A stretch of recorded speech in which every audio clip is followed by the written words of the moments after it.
Review, podcasting to you on tape delay from our North American studios. Here are your top stories for the week ending December 12th, 2009. World Dateline, Montreal, December 6th, 1989. Madman with gun massacres 11 in misogynistic spree at École Polytechnique. Finally offs self. Good riddance. The backstory. Marc Lépine, perpetrator of the worst single-day massacre in Canadian history, fit the profile, an underachieving loner who had been abused as a child. In his case, he scapegoated women and feminism. Shortly before the last day of classes before Christmas break at Montreal's École Polytechnique, Lépine wrote a rambling misogynistic suicide note, and instead of just ridding the world of himself, went on a 20-minute shooting spree at the École, killing 14 women and wounding 9 more women and 4 men. Québécois and others lined up by the tens of thousands outside the University of Montreal's chapel in sub-zero temperatures for a memorial to the fallen, and the date is still designated as a National Day of Commemoration in Canada. Sports, Dateline, Australia, December 6th, 1956. Blood in the water as on the battlefield as Hungarian water polo team defeats Soviets. The backstory. Water polo powerhouses Hungary and the Soviet Union faced off in Melbourne against the background of Soviet tanks in Budapest. The Soviets had just brutally put down an uprising in the Hungarian capital, where thousands lay dead in the streets and many more faced show trials and execution. In the pool at Melbourne, Olympic decorum soon flew out the window in a match that took the sport back to its violent roots of underwater jousting.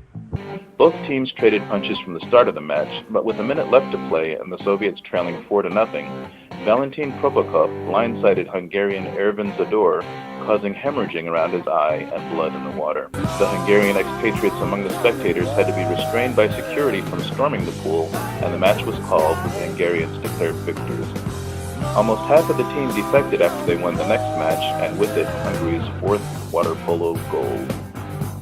Entertainment. Dateline, New York, December 8th, 1980. Ex-Beatle Lennon shot dead by Fool the Gun. The backstory. John Lennon and his wife Yoko Ono returned from the recording studio at around 11 o'clock, choosing to be dropped off at the main entrance of the Dakota rather than the more secure courtyard, in order to oblige fans who often waited in long lines for autographs outside their homes. As Lennon strode to his house, Mark David Chapman, one of the fans for whom Lennon had signed an autograph on his way to the studio earlier that evening, fired 4 hollow point bullets into Lennon's back. The 5th shot sailed over Lennon's head. The Dakota's doorman shook the gun from the assailant's hand, shouting, "Do you know what you've done?" To which the lunatic calmly replied, "Yes, I just shot John Lennon." Doctors at Roosevelt Hospital worked for 20 minutes attempting to revive the ex-Beatle, who was pronounced dead on arrival. Chapman is serving a life sentence in New York's Attica State Prison, having been denied parole the 4 times since he became eligible in the year 2000.